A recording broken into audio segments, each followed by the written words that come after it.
Hi there. I realised yesterday that having published the video about what a falchion actually is, I didn't really do them justice when it came down to demonstrating just what they're capable of. So I thought, quick couple of minute video today, just to actually put it into the context of what we'd be looking at archaeologically. Now the way I'm going to do it is I'm actually going to be using this falchion, which is what a lot of people would regard as being the classic falchion shape. Very heavy fore end, all of the mass, or as much of the mass as possible, is going to be behind the centre of pressure. Also, the fact that it has a cleaver action. This indent here in the blade, the fact that it's moving backwards, keeps that heavy mass being pulled through the flesh, the muscle, the bone. Now, bone is very important archaeologically because we tend not to find soft tissue injuries unless it's a special case. Otzi is the perfect case. We actually found on Otzi an arrow wound. Now that is because he actually had the arrow in, well, the arrowhead I believe was in situ, or at least part of the hard tissue injury of the arrowhead underneath was in situ, with in situ flesh and skin above it, which actually gave a root in. A heavy weapon like this, if it doesn't actually intercept the bone though, 99.9% of the time we're not actually going to know somebody who's actually hit by this, especially if it's an area such as the thigh or possibly even the upper arm. Low energy hits there don't necessarily go straight into the bone. However, with a weapon like this, odds on they will, because they're pretty hefty weapons, and I'm going to demonstrate that now.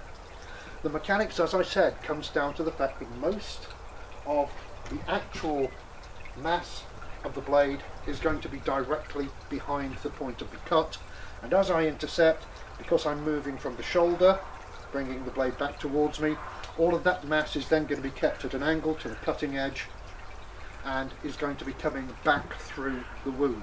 Now this is going to be less apparent on this because it'll probably stop me before I actually get all the way down to the point at which it starts pulling back.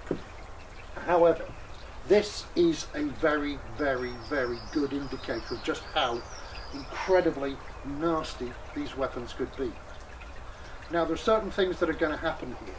Now the fact that I've chosen this and positioned it in this way is very important. From here to here is the flesh, almost like an upper arm or shoulder. Lots of muscle between that and the bone. If we can get all the way through that, we can actually leave a hard tissue injury, which archaeologically would be apparent on excavation.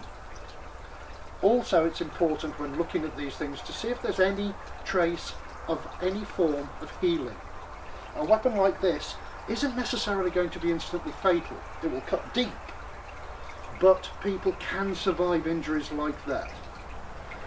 If it goes all the way through to the bone and there is no evidence of any form of healing, then odds on it happened at the time of death. It was a perimortem wound, and if it wasn't the wound that killed them, it might have disabled them enough to be killed in a different manner. But it was certainly, almost certainly, part of the attack which did in fact kill them. Now what I'm going to do is demonstrate how these things cut and how effective they are against flesh.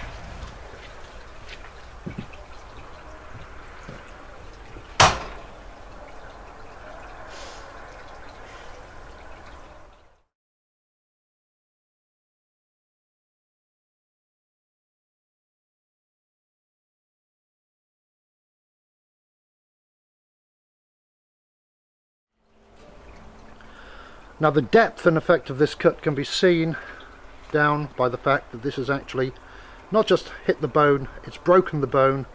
This would probably lead to shattering of the humerus if it did actually hit the upper arm.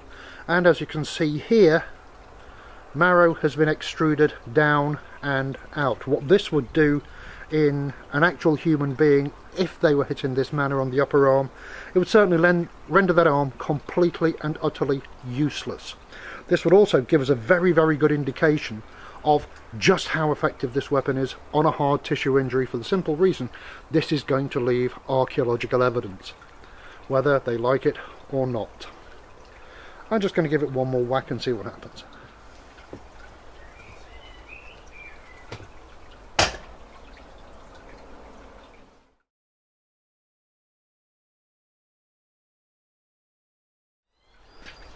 Now this actually went through the fleshier part of the actual shank itself. And again, you can see how effectively this intercepts all the way right through, incisors its way right through all of this flesh, and again right down into the bone itself. Don't know if you can actually see just inside there, that has in fact again gone down and broken the bone. Again, it's a very, very clean and sharp hit, but at the same time I want you to take into account the amount of this weapon that is in fact inside the target. As this continues down, this would almost certainly have, if not shattered the bone itself, could actually possibly lead to an amputation almost immediately on the battlefield, depending on how fast your opponent went down to the floor and how far they moved away from the actual contact itself. Now the thing is, with a wound this deep, and with the bone being broken, and in this particular instance incised with a very, very clean cut across it, if I'd have done that at full power, the likelihood is I could have possibly completely bisected this piece of meat. Now bear in mind as well, this doesn't have the added lubrication of blood with it.